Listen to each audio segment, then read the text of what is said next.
Salam sejahtera Malaysia, denyut nadi suara rakyat bergema di channel ini. Berita terkini, siapa sebenarnya yang membuncit dengan 277 bilion ringgit Malaysia? Siapa yang membuncit, yang makan duit 277 bilion wang yang sepatutnya negara Malaysia boleh dapat? Bayangkan 277 bilion ini kalau dipakai untuk pembangunan negara Malaysia, berapa sudah membangun negara Malaysia?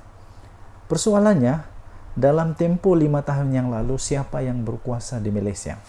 Ada sesiapa yang boleh jawab? Siapa Perdana Menteri dia? Maksudnya kalau 5 tahun yang lalu, 2024, 2023, 2020, 22, 21, 20. Siapa Perdana Menteri waktu tu?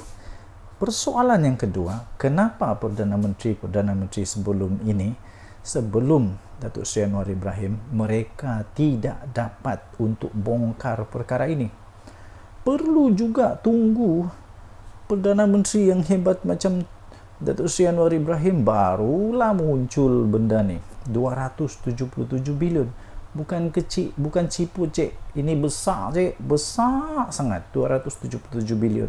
Di mana Perdana Menteri waktu itu? Kenapa perlu ada Perdana Menteri Datuk Seri Anwar Ibrahim baru benda ni keluar?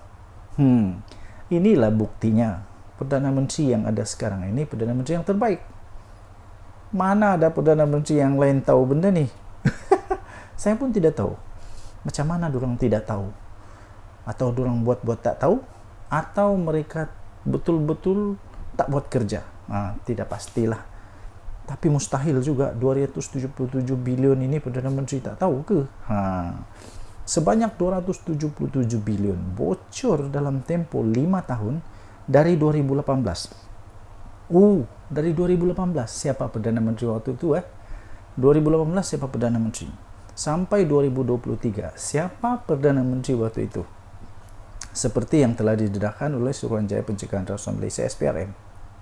Akhirnya Perdana Menteri Datuk Seri Anwar Ibrahim muncul dan buat persoalan yang anda boleh jawab di dalam komen.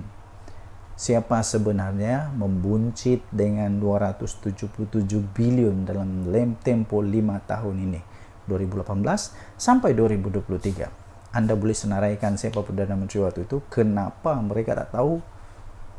Tak ada siapa yang dapat jawab. Jumlah ketirisan itu adalah angka yang telah menggemparkan Malaysia, tegas Perdana Menteri Datuk Seri Anwar Ibrahim. Datuk Seri Anwar Ibrahim berkata keadaan itu telah membuktikan bahawa gejala rasuah ini telah membengkak dengan teruk di negara ini. Sampailah ada nama Datuk Seri Anwar Ibrahim jadi Perdana Menteri, baru muncul benda ni. Hairan tak hairan, memang pelik bin ajaib. Menurutnya, jumlah sebesar itu sepatutnya dapat digunakan untuk tujuan yang lebih bermanfaat. Ini termasuklah untuk pembasmian kemiskinan, pembinaan infrastruktur seperti sekolah dan hospital, serta untuk membantu golongan yang memerlukan. Sehubungan daripada itu, Datuk Seri Anwar Ibrahim menyeru semua pihak, termasuklah rakyat, untuk berganding bahu bersama dengan agensi penguatkuasaan seperti SPRM untuk membentas gejala tersebut. Isu ini tidak boleh dipandang rendah, kata beliau. Saya setuju. Benda ni tidak boleh disembunyikan, tidak boleh dipandang rendah, kerana ini kalau tidak dihapus, tidak diubat, ini makin membengkak menjadi barah. Beliau berkata, anda memerlukan kesungguhan, komitmen, dedikasi, keberanian, serta memerlukan legislatif dan perundangan yang kuat untuk melindungi kita daripada gejala rasuah, kata beliau. Tambah dia lagi, dan yang paling penting, anda perlu keberanian politik serta hala tuju yang jelas.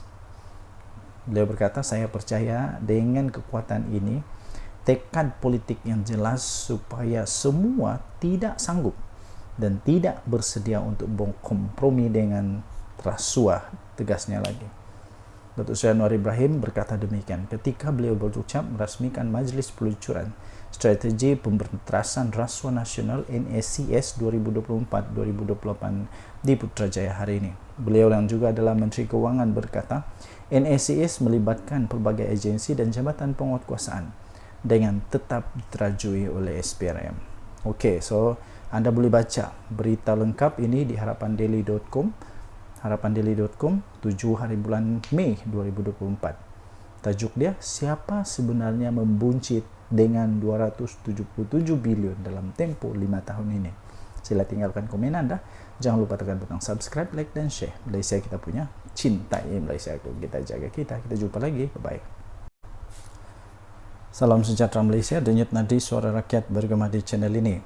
Berita terkini, siapa sebenarnya yang membuncit dengan 277 bilion ringgit Malaysia?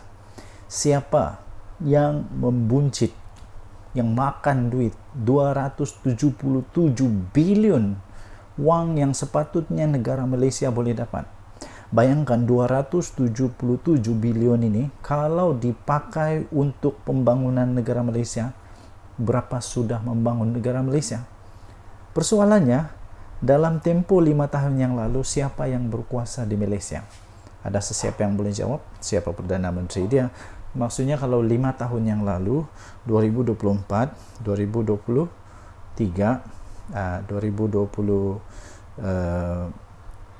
22, 21, 20. Siapa Perdana Menteri waktu tu? Persoalan yang kedua, kenapa Perdana Menteri sebelum ini, sebelum Datuk Seri Anwar Ibrahim, mereka tidak dapat untuk bongkar perkara ini? Perlu juga tunggu Perdana Menteri yang hebat macam Datuk Seri Anwar Ibrahim barulah muncul benda ni. 277 bilion. Bukan kecil, bukan cipu cik. Ini besar cik, besar sangat. 277 bilion. Di mana Perdana Menteri waktu itu? Kenapa perlu ada Perdana Menteri? Datuk Seri Anwar Ibrahim baru benda ni keluar. Inilah buktinya. Perdana Menteri yang ada sekarang ini Perdana Menteri yang terbaik. Mana ada Perdana Menteri yang lain tahu benda ni? Saya pun tidak tahu. Macam mana dorang tidak tahu? Atau dorang buat-buat tak tahu? Atau mereka betul-betul tak buat kerja? Tidak pastilah. Tapi mustahil juga 277 bilion ini Perdana Menteri tak tahu ke?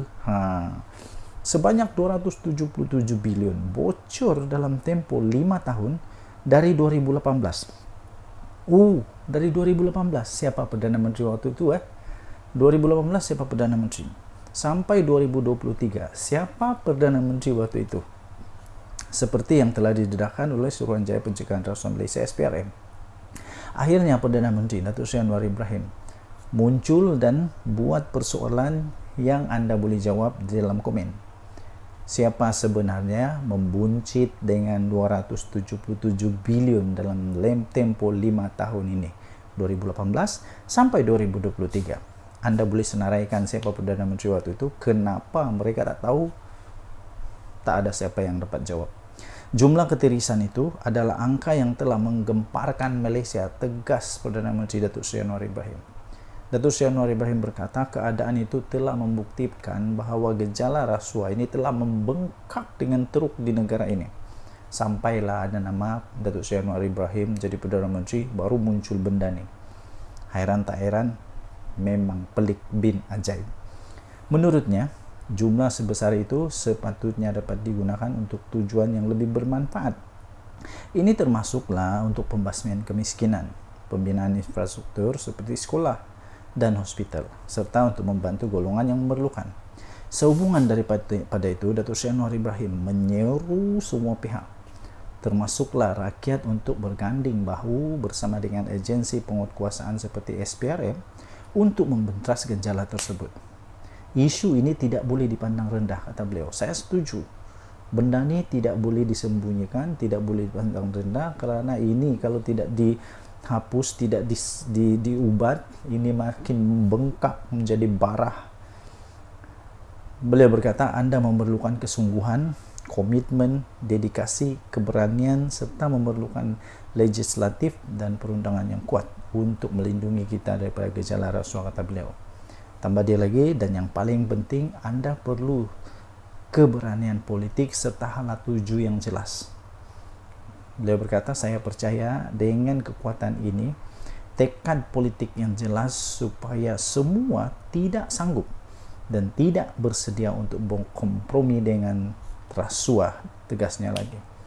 Datuk Seri Anwar Ibrahim berkata demikian ketika beliau berucap merasmikan Majlis Peluncuran Strategi Pemberantasan Rasuah Nasional NACS 2024-2028 di Putrajaya hari ini. Beliau yang juga adalah Menteri Keuangan berkata, NACS melibatkan pelbagai agensi dan jabatan penguatkuasaan dengan tetap diterajui oleh SPRM. Okey, so anda boleh baca berita lengkap ini di harapandaily.com 7 hari bulan Mei 2024. Tajuk dia, siapa sebenarnya membuncit dengan 277 bilion dalam tempoh 5 tahun ini. Sila tinggalkan komen anda. Jangan lupa tekan butang subscribe, like dan share. Malaysia kita punya, cintai Malaysia. Kita jaga kita. Kita jumpa lagi. Bye-bye.